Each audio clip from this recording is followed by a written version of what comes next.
Salut les speakers, salut YouTube, j'espère que tu vas bien. Et aujourd'hui on se retrouve bien dans une nouvelle vidéo où je vais t'expliquer comment mieux gérer ton temps lorsque tu prends la parole en public. Alors avant de t'expliquer justement comment mieux gérer ton temps, eh bien, je t'invite tout d'abord à t'abonner à ma chaîne YouTube juste en dessous de la vidéo pour être tenu au courant dès que je publie une nouvelle vidéo tous les soirs à 20h30 pour t'aider à apprivoiser ton trac et ta peur de parler en public.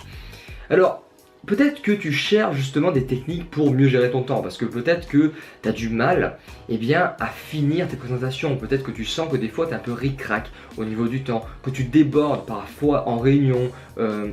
sur le temps imposé en réunion ou sur les temps imposés lors de tes présentations. Peut-être que justement tu as du mal à trouver du temps, peut-être que tu as du mal à aller à l'essentiel et que tu te sens obligé à chaque fois, et un peu comme moi je le faisais avant, à donner plein de détails dans tes présentations, à donner le maximum de détails parce que tu as l'impression que ton public a besoin de savoir ça. Et justement peut-être que ça te stresse, que ça te cause du trac justement de te dire qu'à chaque fois il y a beaucoup trop de choses à dire et que tu as du mal justement à couper des parties. En fait tu as peut-être peur de ne pas terminer à temps tes présentations. Alors t'inquiète pas, c'est totalement normal en fait de ressentir ça. 90% de la population ressentent ce problème. C'est très dur en fait de bien gérer son temps, c'est extrêmement difficile parce que ça demande des techniques qui sont très précises. Et justement avant de t'expliquer cette solution, il y a une solution qui existe, ne t'inquiète pas, je vais te raconter une petite histoire.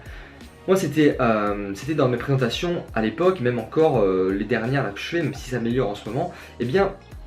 j'avais énormément de mal à bien gérer mon temps. J'avais l'impression qu'il fallait que je donne le plus de détails possible pour être le plus impactant possible. C'est-à-dire étaler ma science, en gros ça donnait cet effet-là, voilà que j'étalais ma science, que je donnais plein de techniques, mais au final ça donnait des présentations qui étaient extrêmement denses, des présentations qui n'étaient pas qui n'étaient pas minimalistes en fait, qui n'allaient pas straight to the point comme disent les Anglais, c'est-à-dire directement à l'essentiel. Et à force de vouloir trop donner, parce que je me passionnais très facilement pour les présentations que je donne, et ça c'est un point important, c'est clair qu'il faut être passionné, mais quand on est passionné justement on a ce problème là, c'est que on a envie de trop donner. Et moi j'avais ce problème là aussi, voilà, c'est que je donnais trop de détails, et on se perdait sous un flot d'informations qui était vraiment trop dense, qui était trop complet en fait, par rapport à ce que ton public pouvait retenir. Alors si j'ai bien un conseil en fait à te donner, si tu veux justement aller directement à l'essentiel, c'est de ne pas hésiter à couper des parties. C'est de regarder ton message, de voir quel message tu veux faire passer à ton public et regarder dans les éléments que tu veux donner à ton public, que tu veux transmettre à ton public, quels sont les éléments les plus essentiels, les éléments vraiment qui vont donner de la plus-value, les 20% d'éléments qui vont donner 80% de bénéfices à ton public. Et en fait quand tu as réussi justement à isoler ces 20% d'éléments qui donnent 80% de bénéfices à ton public, là en fait tu peux voir qu'est-ce que tu peux enlever, et tout ce qui ne sert en fait à rien, tout ce qui n'est pas vraiment d'une importance vitale, je t'invite à l'enlever, à le supprimer directement de ta présentation.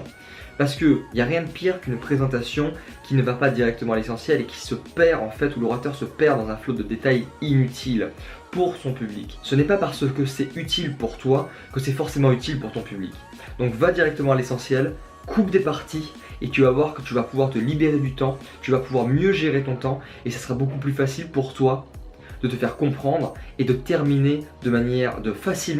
facilement tes présentations. Voilà, cette vidéo est terminée, j'espère qu'elle t'a plu, c'était une vidéo rapide aujourd'hui, j'espère que ça t'a convenu, donc n'hésite pas à me laisser dans les commentaires, là, juste en dessous de la vidéo, ton avis, à me laisser un petit commentaire constructif sur ce que tu en as pensé ou comment est-ce que je pourrais m'améliorer